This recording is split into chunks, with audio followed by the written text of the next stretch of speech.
Hi, my name is Larry Mayer. I'm a biogeochemist at the University of Maine. What's a biogeochemist? That's a person who studies nature using the combination of biology, geology, and chemistry. And so we're going to look tonight at the carbon cycle from a biogeochemical perspective. There's going to be a strong chemical slant to it. So we'll turn first to the first concept map, which shows an oversimplified version of the carbon cycle. Although it's oversimplified, it has enough different forms of carbon to make the points we want to. So let's go to the seashore. We go up to this little box in the upper corner and tap on it, and we get a picture of what we might see if we were to go down to the ocean. We're seeing three different phases: a gas, and a liquid, and a solid. So let's look at the air first. We're going to take a sample of the air and look at it chemically. We'll move over to this pie diagram, and it tells us the composition of the air. And as of course you know, the air is primarily nitrogen and oxygen gases, and then a tiny amount of a lot of other gases. We see just a tiny amount of carbon in the form of CO2. It's the only form that the carbon form occurs in the atmosphere, but it's a very small fraction. It's a much lower fraction than the other greenhouse gas that we saw in the seashore picture, which were clouds in the form of H2O. So let's go back to our seashore and look at our three phases again, and we'll now take a look at the fluid phase, the ocean, and see how carbon occurs in there. We're going to start off with the CO2 part of carbon, and to get a sense for how important it is, we'll do another pie diagram, this time of seawater. And so if you click over to that, you see a big circle with the water making about 97% of the material, the light blue color, and then there's a small orange pie slice, that's all the salt, about 3 or 4% of seawater. So let's take that little slice and make a whole pie out of it and look at the constituents of the salt and see where carbon plays a role in it. If we look at these various salts, we see the familiar ones that we buy in the grocery store, sodium chloride and that sort of thing. If we look around for carbon, we see the word embedded in this term here, bicarbonate. Bicarbonate is the salt that you would find in a box of baking soda. So it makes up a pretty small proportion of the total salt in the seawater, and you can think of it as a very dilute solution of baking soda in all that sodium chloride, or what we usually call table salt. So let's go back to our concept map, and if I get this correct, we've looked at carbon dioxide in the atmosphere, we've looked at it in the water, the CO2 in the water. There are other forms of carbon in the ocean. Two principal forms we're going to think about are organic matter and calcium carbonate. Organic carbon is all of the biochemicals that make us up, proteins and fats and sugars and things like that. If we go to the living part of this, we see that the first transformation of the dissolved carbon dioxide, the baking soda of seawater, goes in through a group of organisms called the phytoplankton. Here's a microscopic photograph of some phytoplankton. These are plankton called diatoms and dinoflagellates. They're very common in the oceans. They photosynthesize, they make these tissues out of the proteins and fats and sugars and so forth, and live their happy lives. There are lots of other organic materials that are alive. Here's a picture of some bacteria. Bacteria are extremely common. In fact, they make up almost half of the living organic carbon in the oceans. We shrink that back down. There's, of course, animals out there. Many of the animals are pretty little worms like the ones we see here. This is a bristleworm. And we're not going to dwell on the biology because we're trying to be chemical tonight. In a word, we developed these really large, complicated food webs, starting with the phytoplankton and going all up to little animals and bacteria and so on and so forth. And of course that leads to things that are very interesting and economic and pretty and so forth, like fish and birds, reasons that many people get into marine science. But we're not going to concern ourselves with those food webs. Instead, we're going to note that there's a lot of carbon that goes into this little thing here called detritus. So let's go back. Detritus is another word for dead organic material. And so let's go back to our concept map. We notice that the living pool was sort of sitting inside the big organic matter pool. Let's go down to this organic matter pool, which is mostly dead stuff, and see how this detritus configures itself in the ocean. We can think of two forms of it. There are particles and there are dissolved materials. Let's start off thinking about the particles. One common form of organic particle in the ocean is so-called marine snow. These are little bits of organic matter that sort of stick together and float around in the ocean. If we were to go scuba diving in an area rich in marine snow, we would see a picture that looks like this. You see all the floating junk. These are pieces that have millimeter to centimeter kinds of sizes. Let's go back to our diagram there, and I want to go back to images, and hang on a second. Images, all right. So we've looked at the particles. We've got a sense for the marine snow, and there are lots of other particles that come out of organisms. But the bulk of organic matter can be thought of as a form of a very weak tea. So here's just a picture of teacups filled with tea that I pulled off the web. And to make a point that tea is nothing but soaking water with soaking organic particles in water, right? So same thing happens in the ocean. The only difference is the ocean has an extremely dilute tea. We can see the yellow to brown colors here, but you wouldn't see them in the ocean without the aid of pretty special instrumentation. So that's the major form of organic carbon, is this tea-like material. Let's then go back to our concept map for this forms. We've covered the organic material. Let's now go over to the non-organic material. Over here we're calling this carbonate shells. And when we think of carbonate shells, we think of the pretty seashells we collect when we go to the seashore, etc. And again, they're very pretty and interesting, but they're not very important in a carbon cycle sense.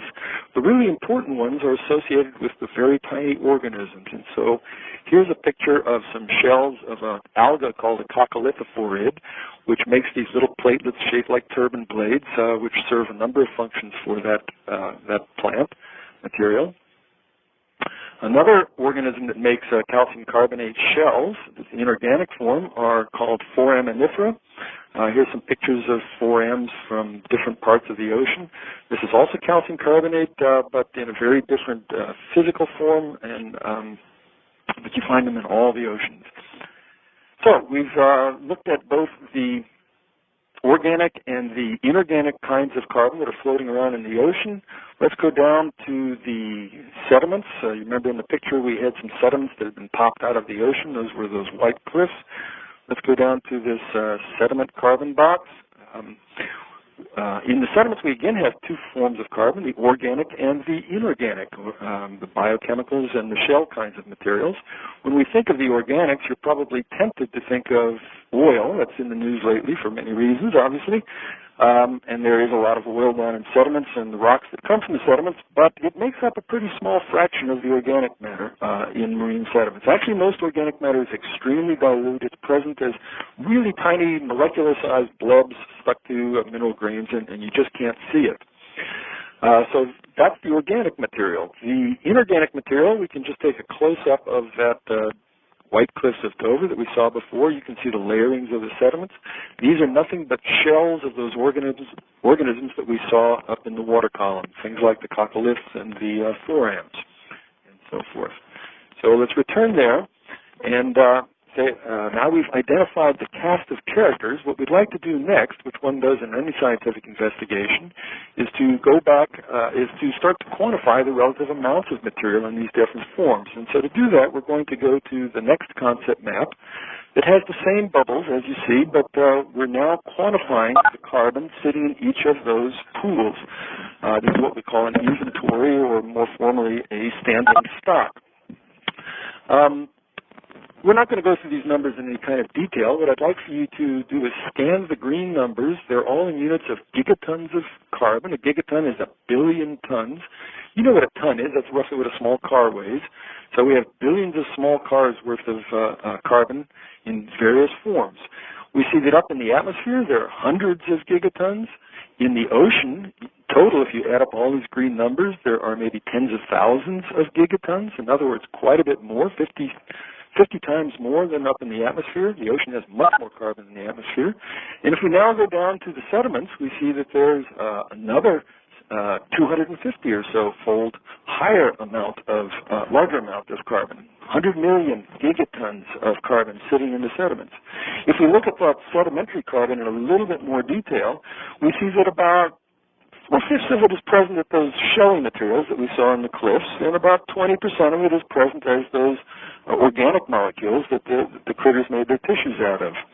To put the fossil fuel in context, fossil fuels only make up about 5,000 of these 20 million gigatons of organic material. So you see fossil fuels are a really, really tiny fraction of all the organic matter sitting in the sediment. So although it's a tiny fraction of the organic carbon number, the genie that's been stuffed into the bottle, it's actually a pretty large number when you compare it with the atmosphere. And that's why we have to be very concerned about burning fossil fuels.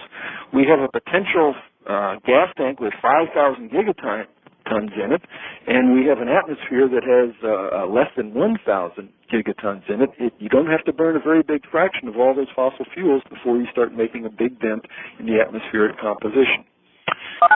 So let's next move to the transfers among these different compartments.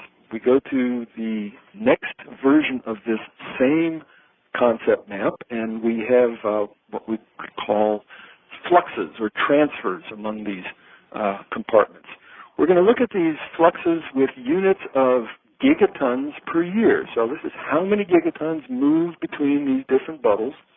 We're going to look at these fluxes in two different ways. One is gross gigatons, given by the blue lettering, the blue numbers. Gross is simply the total amount that moves in a single direction. But there, just below that, you see in the purple lettering, we have net gigatons. That is the net. That's the difference between stuff going one way and the other way. I'm going to switch gears on you for a very specific reason, but be aware that those fluxes are different. Let's start off at the top of the world again, going from the atmosphere down into the ocean.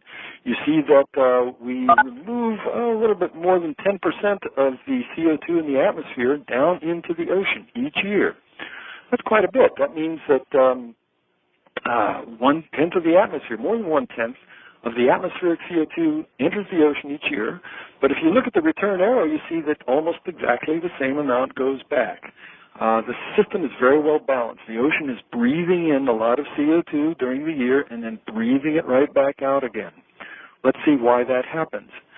Once that carbon comes into the water and forms the CO2, we see that about half of it goes into the organic matter box. And it goes through that eye of the needle that we call the living organic matter, all the phytoplankton and things like that.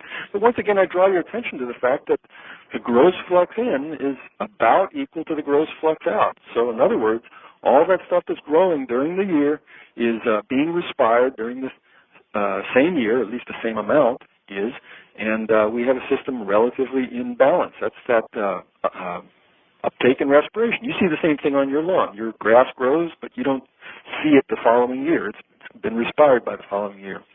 If we look at the transfer of carbon into the inorganic, the shelly type material, you see that the numbers are much smaller, 50-fold smaller. Not that much carbon goes into carbonate shells in the ocean, but once again we see that the system is relatively balanced, about the same amount going into shells as goes back out. In other words, almost all the shells that form each year are dissolved each year.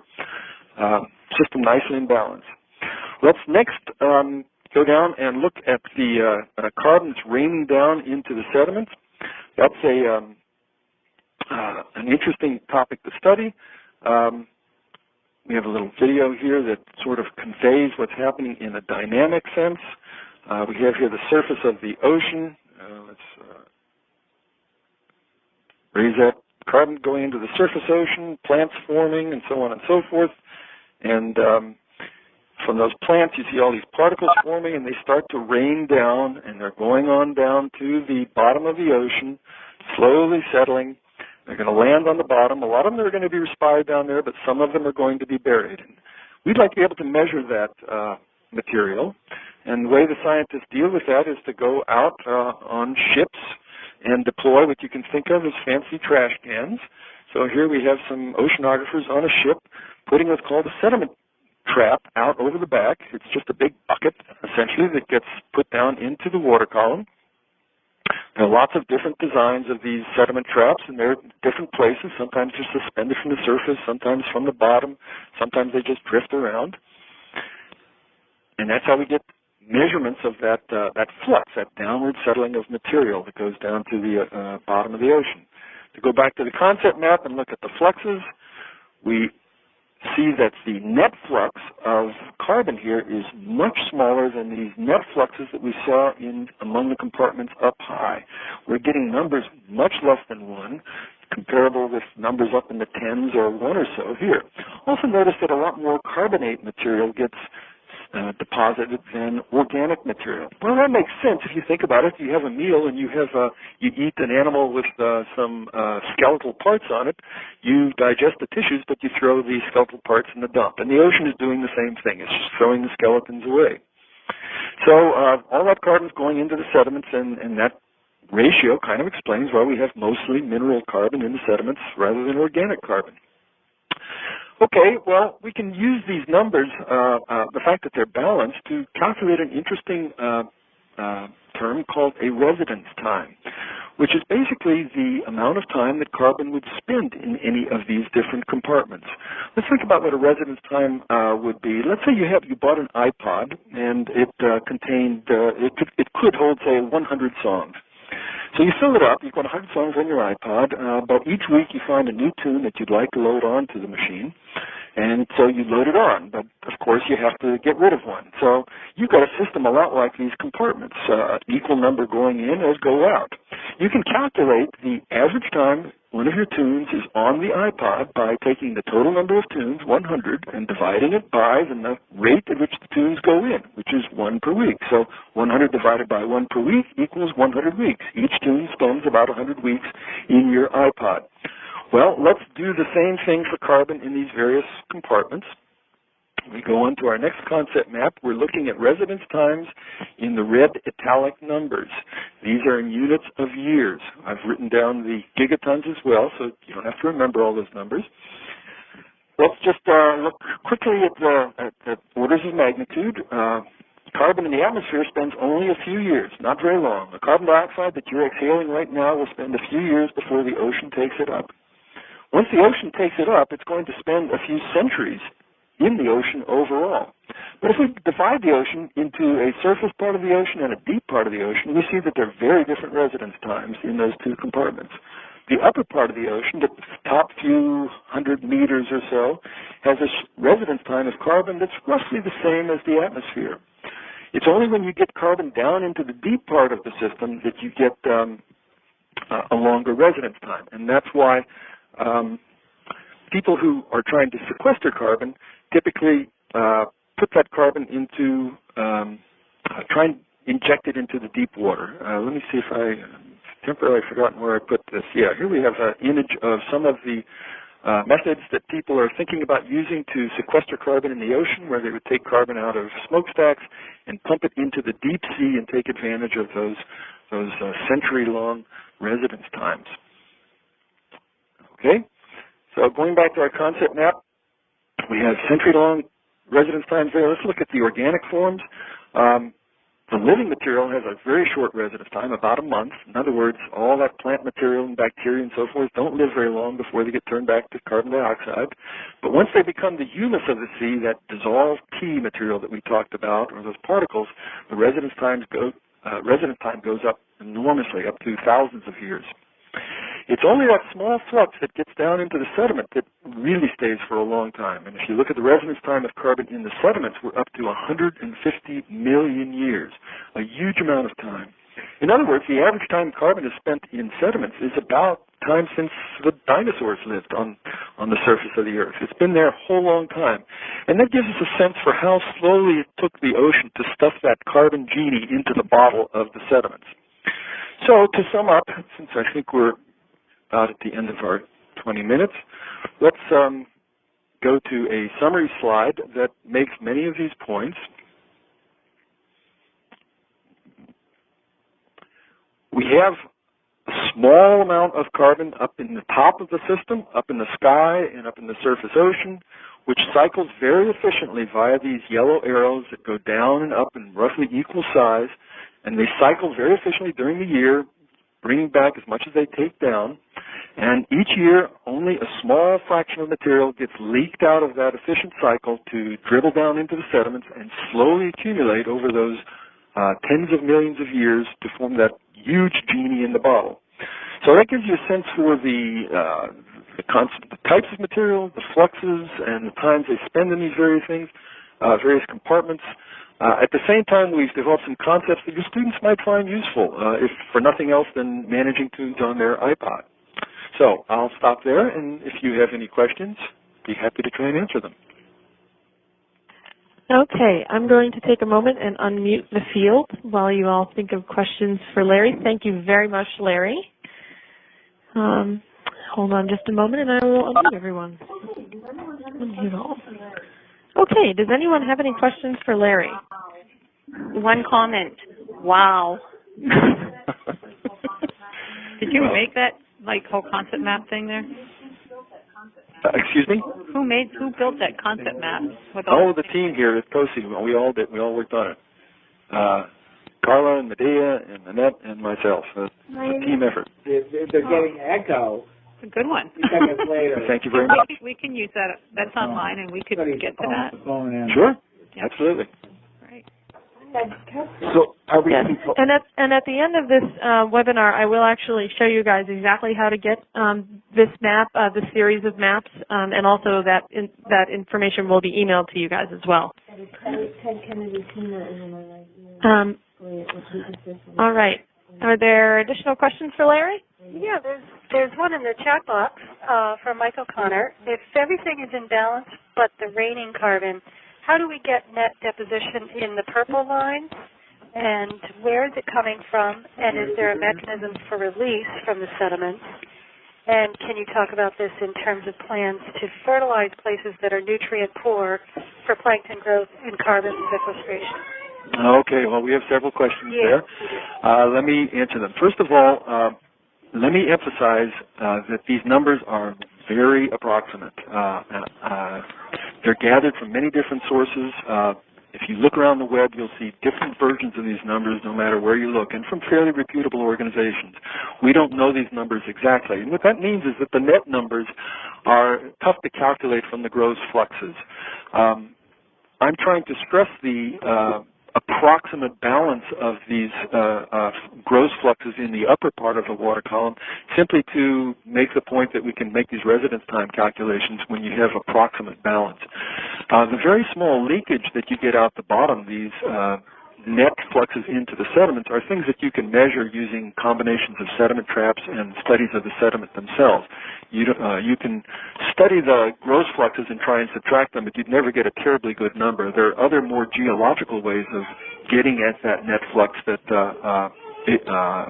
circumvent that whole problem. That's kind of a vague answer, but it's by using a completely different approach that we're able to measure those things more directly. So, is there a mechanism for release from the sediments? Yeah, a lot of this respiration of organic matter actually occurs in the sediments, but I'm including it in the water column box because of the fact that it occurs right at the sediment-water interface where the sediments are in direct communication with the ocean.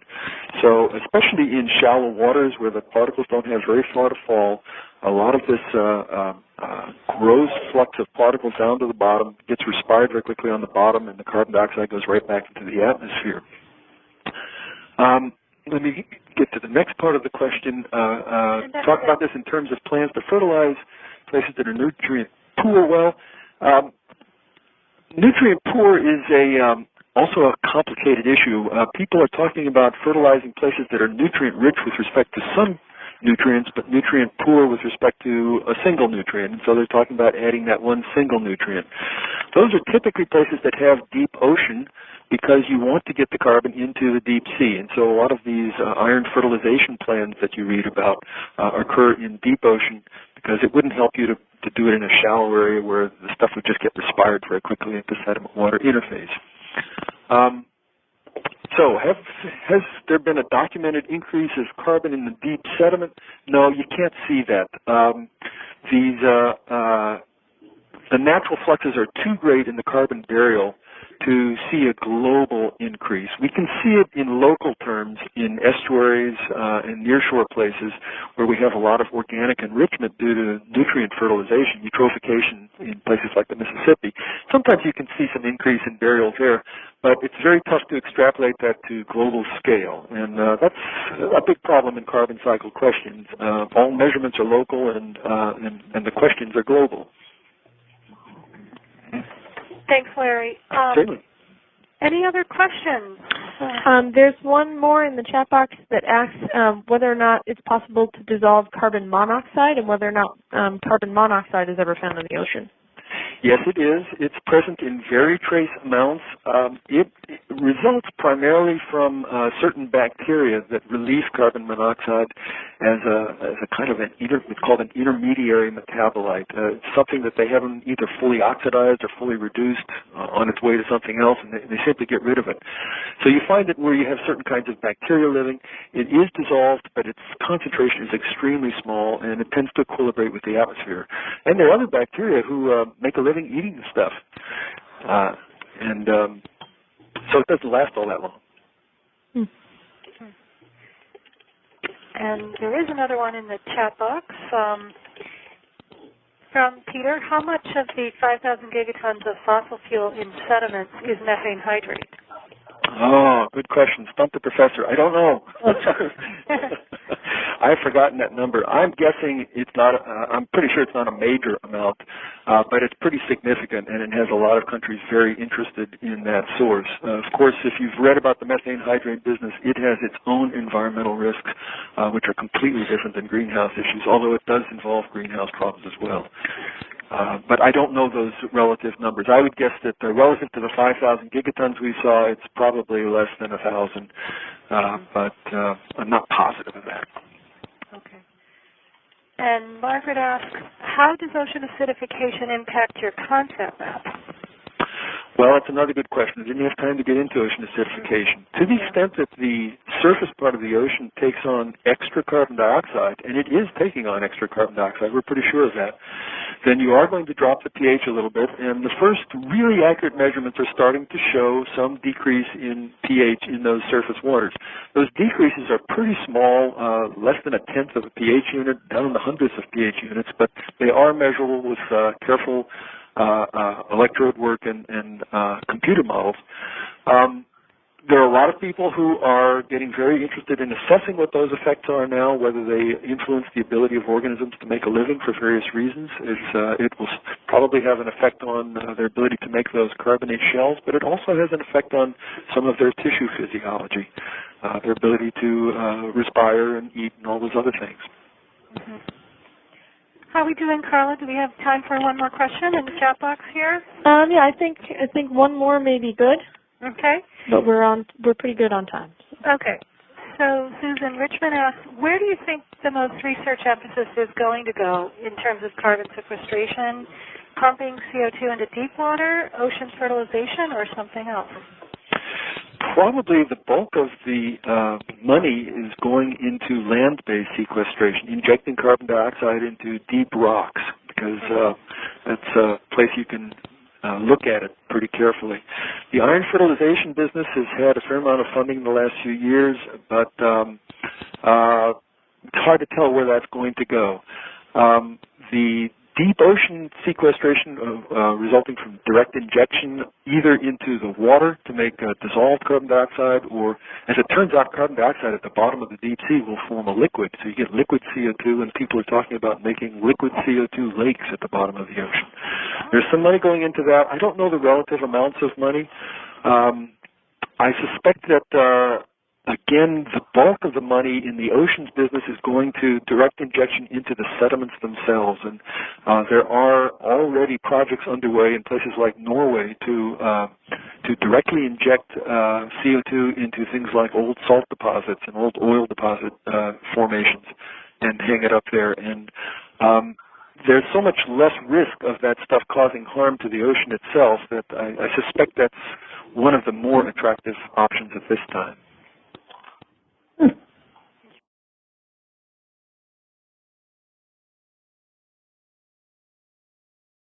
Hi, my name is Larry Mayer. I'm a biogeochemist at the University of Maine. What's a biogeochemist? That's a person who studies nature using the combination of biology, geology, and chemistry. And so we're going to look tonight at the carbon cycle from a biogeochemical perspective. There's going to be a strong chemical slant to it. So we'll turn first to the first concept map, which shows an oversimplified version of the carbon cycle. Although it's oversimplified, it has enough different forms of carbon to make the points we want to. So let's go to the seashore. We go up to this little box in the upper corner and tap on it, and we get a picture of what we might see if we were to go down to the ocean. We're seeing three different phases: a gas, and a liquid, and a solid.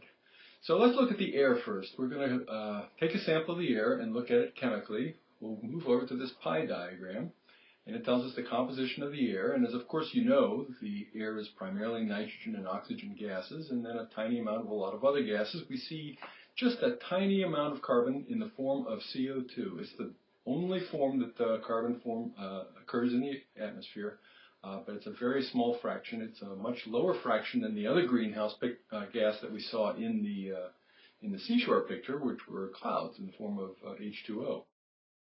So let's go back to our seashore and look at our three phases again, and we'll now take and calcium carbonate. Organic carbon is all of the biochemicals that make us up, proteins and fats and sugars and things like that. If we go to the living part of this, we see that the first transformation of the dissolved carbon dioxide, the baking soda of seawater, goes in through a group of organisms called the phytoplankton. Here's a microscopic photograph of some phytoplankton. These are plankton called diatoms and dinoflagellates. They're very common in the oceans. They photosynthesize. They make these tissues out of... Take a look at the fluid phase, the ocean, and see how carbon occurs in there. We're going to start off with the CO2 part of carbon, and to get a sense for how important it is, we'll do another pie diagram, this time of seawater. And so if you click over to that, you see a big circle with the water making about 97% of the material, the light blue color, and then there's a small orange pie slice that's all the salt, about 3 or 4% of seawater. So let's take that little slice and make a whole pie out of it and look at the constituents of the salt and see where carbon plays a role in it. If we look at these various salts, we see the familiar ones that we buy in the grocery store, sodium chloride and that sort of thing. If we look around for carbon, we see the word embedded in this term here, bicarbonate. Bicarbonate is the salt that you would find in a box of baking soda. So it makes up a pretty small proportion of the total salt in the seawater, and you can think of it as a very dilute solution of baking soda in all that sodium chloride, or what we usually call table salt. So let's go back to our concept map, and if I get this correct, we've looked at carbon dioxide in the atmosphere, we've looked at it in the water, the CO2 in the water. There are other forms of carbon in the ocean. Two principal forms we're going to think about are organic matter